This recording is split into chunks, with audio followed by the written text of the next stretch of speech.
ખાલી એક વખત આ ઠંડીમાં ગરમા ગરમ વટાણા બટાટાનું શાક તમે આ રીતથી જો બનાવી લીધું તો બધા આ શાકની સામે મટર પનીરનું શાક પણ છોડી દેશે. તો હેલો ફ્રેન્ડ્સ, જય શ્રી ગણેશ બધાને. સ્વાગત છે તમારું મારી ચેનલ ગુજરાતી કિચનમાં. તો આજે આપણે બનાવશું સિઝનની જબરદસ્ત ટેસ્ટી અને બધાનું ફેવરિટ વટાણા બટાટાનું શાકની રેસીપી. એકદમ અલગ અને નવી જ રીતે આપણે ઘરના જ મસાલાથી રેસ્ટોરન્ટના શાકને પણ ટક્કર મારે એવું શાક બનાવીને તૈયાર કરશું. તો ચાલો આપણે અહીંયા બનાવવાનું શરૂ કરીએ. અને તમને જો વિડીયો પૂરો જોયા પછી ગમે તો વિડીયોને લાઈક અને ચેનલને સબસ્ક્રાઈબ જરૂરથી કરી દેજો. તો આપણે અહીંયા શાક બનાવવાનું શરૂ કરીએ. તો એના માટે મેં અહીંયા પોણો કપ જેટલા સિઝનના ફ્રેશ વટાણા લઈ લીધા છે. અત્યારે ખૂબ સારા એવા પ્રમાણમાં વટાણા મળે છે, તો અહીંયા આપણે ફ્રેશ વટાણાનો યુઝ જ કરવાના છીએ. તમે આની જગ્યાએ ફ્રોઝન વટાણા પણ લઈ શકો છો. તો અહીંયા મેં પોણો કપ જેટલા વટાણાને આવી રીતે ફોલી લીધા છે વટાણા, અને સરસ એવા ધોઈ સાફ કરી લીધા છે. તો તમે જોઈ શકો છો અહીંયા પોણો કપ જેટલા વટાણા આપણે લીધા છે. તો વટાણાને આપણે હવે સાઈડમાં રાખી દઈએ. અને અહીંયા 2 બટેટાને મેં આવી રીતે છાલ કાઢી અને પાણીમાં પલાળીને રાખી દીધા હતા, જેથી કરીને બટેટાનો કલર ચેન્જ ન થાય. તો બટેટાને આપણે હવે કટ કરી લઈએ. તો જો આ બટાટાને આપણે કેવી રીતે કટ કરવાના છે હું તમને બતાવું. તો વચ્ચેથી આવી રીતે આપણે બટાટાના 2 ભાગ કરી લઈશું.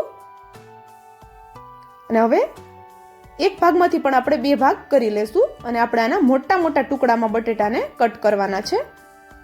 તો હું તમને બતાવી દઉં. તો તમે જોઈ શકો છો આપણે આને મોટા મોટા ટુકડામાં કટ કરવાના છે. અને ટુકડા આપણે એક જ સરખા કરવાના છે, જેથી કરીને તે એક સરખું શાક આપણું કૂક થાય.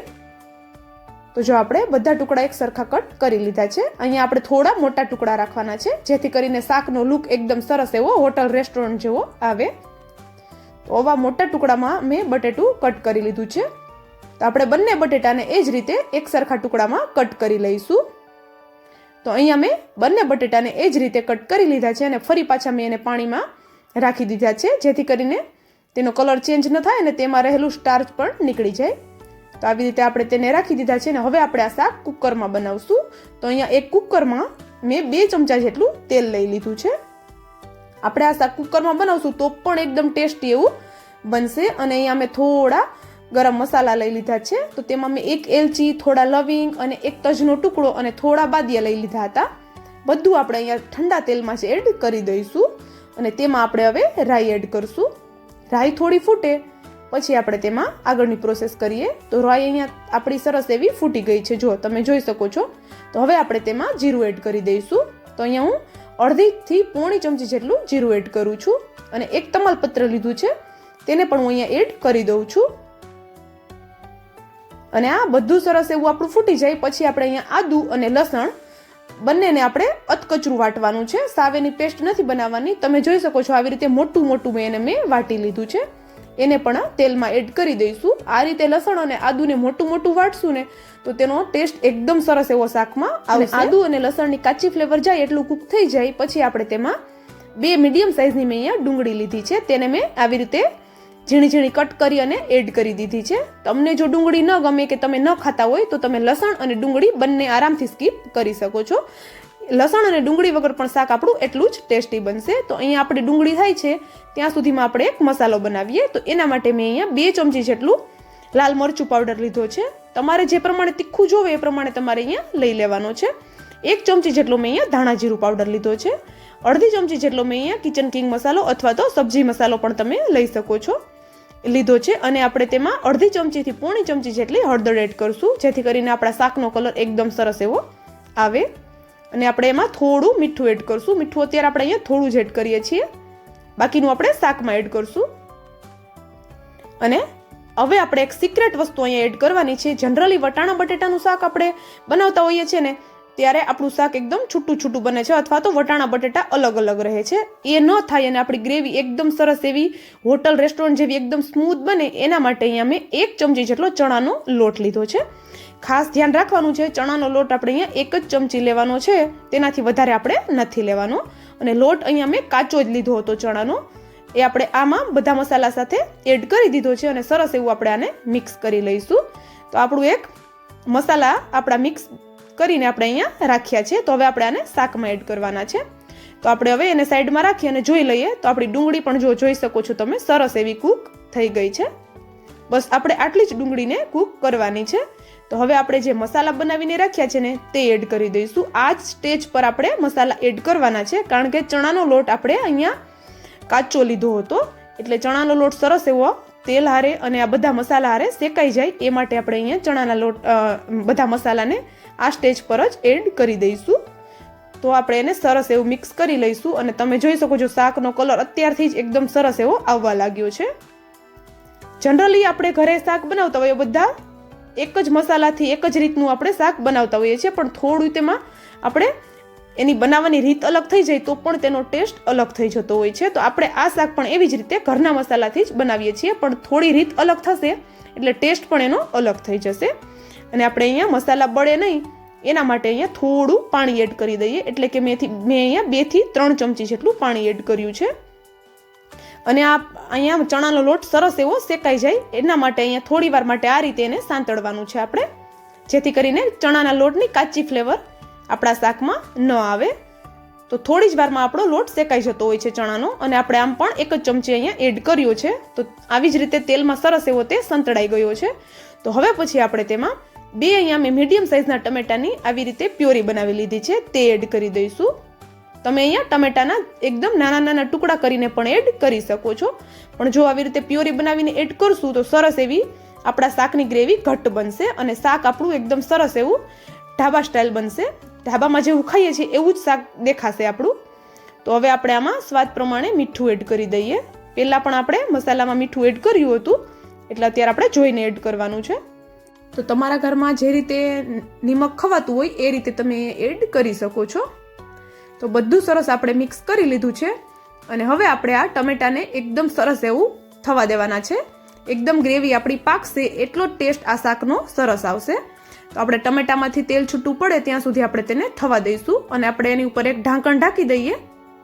ગમે તે પ્લેટ કે ગમે તે લઈ લેવાનું છે, થાળી કે, અને આપણે અહીંયા ઢાંકી દીધી છે. અને તેની પર આપણે હવે 1 કપ જેટલું ઠંડુ પાણી જ એડ કરીએ છીએ અત્યારે અહીંયા. તો 1 કપ જેટલું અહીંયા ઠંડુ પાણી એડ કરી દઈએ, જેથી કરીને આપણું શાક નીચે થાય છે ત્યાં સુધીમાં આપણું પાણી પર સરસ એવું ઉપર ગરમ થઈ જાય. અને પાણી આપણે અહીંયા ચોખ્ખું એડ કરવાનું છે. આપણે આ જ પાણીનો ઉપયોગ શાકમાં કરશું. તો આપણો એક ગુજરાતીઓનો દેશી જુગાડ છે કે આપણું શાક નીચે ગ્રેવી પાકે છે ત્યાં સુધીમાં આપણું પાણી પણ ગરમ થઈ જાય, તેને અલગથી ગરમ ન કરવું પડે. તો અહીંયા આપણું તમે જોઈ શકો છો ગ્રેવીમાંથી સરસ એવું તેલ છૂટું થઈ ગયું છે અને ટમેટા સરસ એવા પાકી ગયા છે આપણા. તો હવે આપણે આગળની પ્રોસેસ કરશું શાકમાં. તો અહીંયા હું 1 ચમચી જેટલી કસૂરી મેથી લઉં છું, તેને હું આવી રીતે હાથેથી થોડી મસળી અને શાકમાં એડ કરી દઉં છું.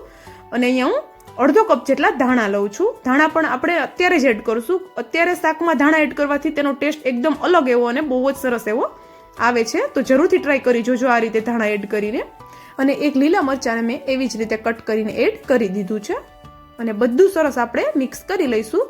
અને કસૂરી મેથીનો ટેસ્ટ પણ આમાં ખૂબ જ સરસ આવે છે. આપણે હોટલ રેસ્ટોરન્ટનું શાક ખાતા હોય એ રીતનો ટેસ્ટ આપણે અહીંયા આવશે. તો આપણું હવે ગ્રેવી સરસ એવી થઈ ગઈ છે. તો આપણે તેમાં બટેટા એડ કરી દઈએ. બટેટા આપણા કાચા જ છે, તો આપણે બટેટાના જે ટુકડા કરીને રાખ્યા છે તે એડ કરી દઈશું. અને સાથે આપણે જે વટાણા ફોલીને રાખ્યા છે તે પણ એડ કરી દઈશું. આપણે અહીંયા સરસ એવું બધું મિક્સ કરી લેવાનું છે. અને આ મસાલા હારે આપણા વટાણા અને બટેટાને સરસ એવા મસાલો કોટ થઈ જાય ઉપર એવું સરસ એવું આપણે એને મિક્સ કરી લેવાનું છે. તો તમે જોઈ શકો છો શાકનો કલર એકદમ સરસ એવો અત્યારથી જ આપણા શાકમાં બહુ જ સરસ એવો કલર આવી ગયો છે. અને શાક દેખાય પણ એકદમ સરસ એવું રહ્યું છે. હજુ તો આપણું શાક કાચું છે તો પણ સરસ એવું દેખાય છે. અને ગ્રેવી સરસ એવી આપણે વટાણા અને બટેટા ઉપર લાગી ગઈ છે.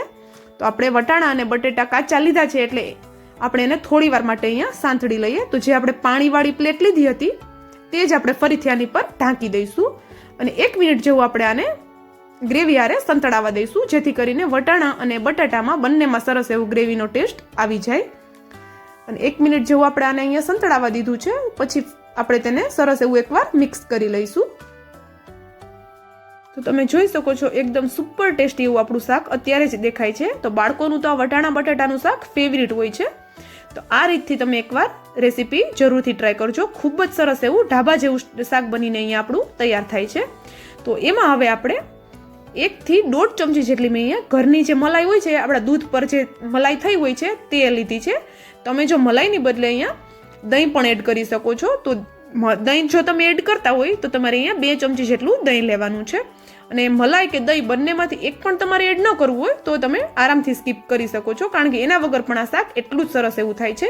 અને જો હોય તો જરૂરથી એડ કરવાનું, કારણ કે એકદમ રેસ્ટોરન્ટ જેવો આનો લુક આવશે ગ્રેવીનો, એકદમ સ્મૂધ એવો. તો જો હોય તો એડ કરવાનું છે, નહીંતર સ્કીપ કરી દેવાનું છે. અને હવે આપણે જે ગરમ પાણી કરીને રાખ્યું હતું 1 કપ જેટલું, તે આપણે આમાં એડ કરી દઈશું. અને પાણી આપણે અહીંયા ગરમ જ એડ કરવાનું છે, જેથી કરીને આપણા શાકનો ટેસ્ટ બેલેન્સ રહે, એવો ને એવો જ રહે. અને હવે આપણે ઢાંકણને બંધ કરી દઈએ કુકરનું, અને અહીંયા આપણે 2 વિસલ હાઈ ફ્લેમ પર અને 2 વિસલ સ્લો ગેસની ફ્લેમ પર કરી લેવાની છે. અને પછી આપણે ઢાંકણને ખોલીને ચેક કરશું તો જો જોઈ શકો છો એકદમ સુપર ટેસ્ટી એવું આપણું શાક બનીને રેડી થઈ ગયું છે. જોતાં જ ખાવાનું મન થઈ જાય એવું શાક આપણું બની ગયું છે. અને દેખાય પણ એકદમ ટેસ્ટી એવું છે. જો જોઈ શકો છો તમે, એકદમ ગરમ ગરમ આપણું શાક રેડી છે. તમે આને રોટલી, ભાખરી, પરાઠા કે ગરમા ગરમ રાઈસ સાથે પણ એન્જોય કરી શકો છો. ખૂબ જ ટેસ્ટી એવું. અને જો તમે એકવાર બનાવી લીધું ને તો તમે આ જ રીતથી વટાણા બટેટાનું શાક હવે દર વખતે બનાવશો, કારણ કે એટલું બધું ટેસ્ટી બને છે કે બધાને ખૂબ જ ભાવશે. અને જો બટેટું પણ આપણું એકદમ સરસ એવું કૂક થઈ ગયું છે. અને જો વટાણું પણ હું તમને બતાવી દઉં, વટાણા પણ સરસ એવા આપણા એકદમ સોફ્ટ એવા થઈ ગયા છે. જો એકદમ અડીએ અને સરસ એવા મેશ થઈ જાય છે. તો એકદમ સરસ એવા કૂક થઈ ગયા છે આપણા વટાણા પણ. તો ગરમ ગરમ આ શાકને હવે આપણે સર્વ કરીએ. તો રેસ્ટોરન્ટ ઢાબાને ટક્કર મારે એવું આપણું ઘરના જ મસાલાથી શાક બનીને તૈયાર થઈ ગયું છે. અને આ ઠંડીની સિઝનમાં તો આપણે વટાણા બટેટાનું શાક તો ઘરમાં બનાવતા જ હોઈએ છીએ. તો આ રીતથી એકવાર તમે આ શાક જરૂરથી ટ્રાય કરજો. ખૂબ જ ટેસ્ટી લાગશે અને ખાવાની ખૂબ જ મજા આવશે. અને બની પણ એકદમ જલ્દીથી જાય છે. તો આપણું શાક આપણે અહીંયા ગરમ ગરમ સર્વ કરી લીધું છે. અને વિડીયો જો ગમ્યો હોય તો વિડીયોને લાઈક અને ચેનલને સબસ્ક્રાઈબ કરવાનું નહીં ભૂલતા.